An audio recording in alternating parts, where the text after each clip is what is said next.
Hello everyone, কেমন আছো সবাই? আবার চলে এলাম আরও একটা নতুন ব্লগে। আজকে দেখো বাজার করতে গেছিলাম, মাছ মাংস ডিম সবই শেষ প্রায়। তো সেই জন্য সেগুলো সব আবার আনতে গেছিলাম। তো যখন সোসাইটিতে ঢুকছি গেটের সামনে দেখলাম দার্জিলিংয়ের যে সেই বিখ্যাত কেক শপ গ্লিনারি, সেখান থেকে একটা গাড়ি চলে এসছে। আর এবার সেইখান থেকে সিকিউরিটি দাদা বলল যে ম্যাডাম নিয়ে নিন এখান থেকে, খুব ভালো। তো আমিও দাঁড়িয়ে পড়লাম, ছেলেও খুব পছন্দ করলো এই ডোনাটগুলো। দেখো এই ডোনাটগুলো কিনে নিলাম। আর বাকি ওখানে যা ছিল সেগুলো মোটামুটি এখানে কিনতেই পাওয়া যায়। তো যদিও টেস্টের ডিফারেন্স থাকে, দার্জিলিংয়ের গ্লিনারিসের আলাদা টেস্ট আর অন্যান্য জায়গার আলাদা টেস্ট। তো ডোনাটগুলো একটু নতুনত্ব লাগলো, তাই ছেলেরও পছন্দ হলো, আমিও কিনে নিলাম। এবার বাজার থেকে চলে এসেছি, আর বাজার থেকে আসার পর আমি বাজার থেকে এসেছি আর ছেলে কলেজ থেকে এসেছে। তো দুজনেরই খুব খিদেও পেয়ে গেছে। এবার দেখো এই ডোনাটগুলো নিয়ে দুজনে বসে পড়লাম খেতে। আর তোমাদের সঙ্গে একটু শেয়ার করে নিলাম কারা কারা দার্জিলিংয়ের গ্লিনারিসে গেছো।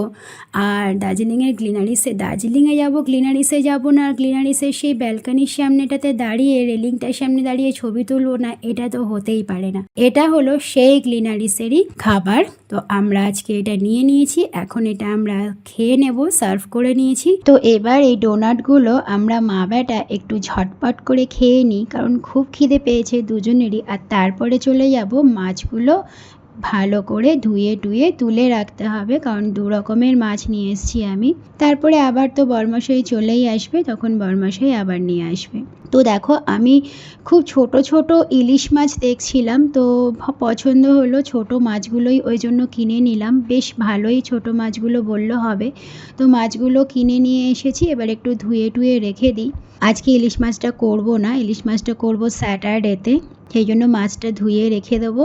মানে কালকে করব স্যাটারডেতে, ওই জন্য মাছগুলো ধুয়ে রেখে দেবো। তো মাছগুলো দেখো আমি একটু প্যাকেট থেকে বের করে নিচ্ছি, নিয়ে তারপর মাছগুলোকে ধোবো। আর আরেক রকমের মাছও নিয়ে এসেছি, একটা লোকাল রুই আর কি।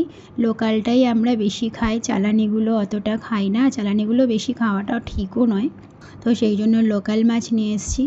তো দেখো এই ছিল দুটো ইলিশ মাছ, ছোট ছোট ছিল, মাথাগুলো দেখেই বুঝতে পারছো, পিসগুলো দেখেও বুঝতে পারছো। তো আর এদিকে হলো এই যে লোকাল রুইটা যেটা নিয়ে এসেছি সেটা। তো লোকাল রুইটা দিয়ে আমার ইচ্ছে আছে গাটি কচু দিয়ে আলু দিয়ে ঝোল করব আজকে। আর বাকিগুলো রেখে দেবো, ওগুলো আবার অন্য কোনো রকম রেসিপি করব অন্য দিন খাওয়ার জন্য।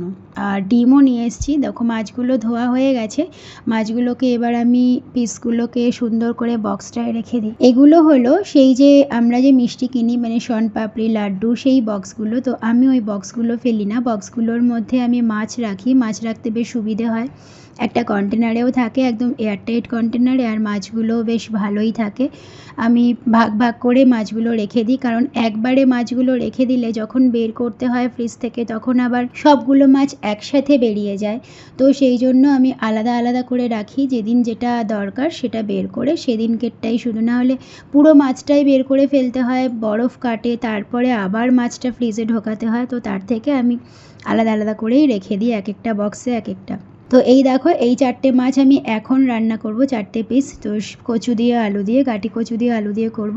আর বাকি এগুলো রেখে দিলাম, মাছের মাথাটা দিয়ে অন্য কিছু করব, আর ওই পিসগুলো দিয়ে অন্য কিছু করব। তো এবার এগুলো রেখে দিলাম। ইলিশ মাছটাও একটা বাটিতে করে রেখে দেবো, আলাদা একটা বাটিতে করে। তারপরে দেখাচ্ছি ডিমগুলো, ওটা আর মানে এই ভিডিওতে আর দেখাচ্ছি না, কারণ অনেকটা বড় হয়ে যাবে, এতটা সময় নিয়ে তোমরা কেউ দেখতে চাইবে না, অধৈর্য হয়ে যাবে। তো সেই জন্য এখানে মাছেরটা দেখিয়েই শেষ করে দেবো এই ব্লগটা। এরপর ডিমের ব্লগটা অন্য একটা নতুন করে ব্লগ নিয়ে আসছি। তো সবাই দেখতে থাকো আর কমেন্ট করে জানাতে থাকো কেমন লাগলো।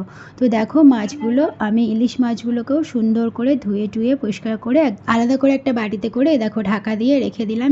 এগুলো সব এবার আমি নিয়ে রেখে দেবো ডিপ ফ্রিজারে। তাহলে যেদিন যেটা রান্না করব সেদিন সেটা শুধু জাস্ট বের করে নিলেই হবে, না হলে সব একসাথে রাখলে একসাথে বের করে আবার বরফ কাটবে, আবার ফ্রিজে ঢোকাও, অনেক সমস্যা।